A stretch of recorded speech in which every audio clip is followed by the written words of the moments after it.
1.6 dizel mühərrik. Mühərrikimizdə olan nasazlıq maşın 2000 periodu keçmirdi, yəni abortdan keçmirdi. Müştərimizə zaslonka dəyişdiriblər və digər işlər gördürdülər. Biz müəyyən elədik ki, problem turbodadır.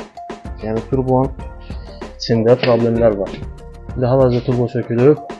İnşallah turbonu bərpa edib üzərinə bağlayacaq.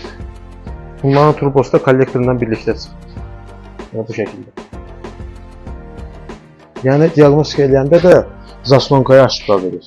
Amma bu zaslonkanın işləməməsi demək deyil. Yəni zaslonka düzgün havanı görməyəndə zaslonkaya aşıqlar verir. Və ona görə də çoxu zaslonka dəyişdirir. Amma problem zaslonka problemi deyil. Turboda olan nasazlığı ilə, hava çatışmamazlığını ilə zaslonkaya aşıqlar salır.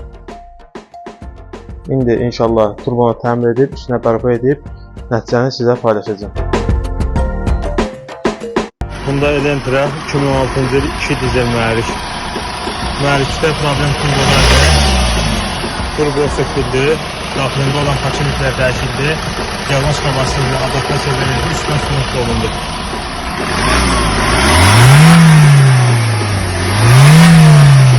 Hal-hazırda mühərrikin abroad yığması da tam qaydasındadır. Əvvəl yəni turboda olan problemə görə 2000 periodu keçmirdi.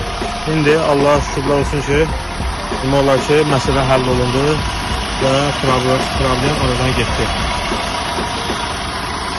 Bundan əlavə mühərrikdə kollektorda problemlər vardı. Kollektor söküldü, yuyuldu.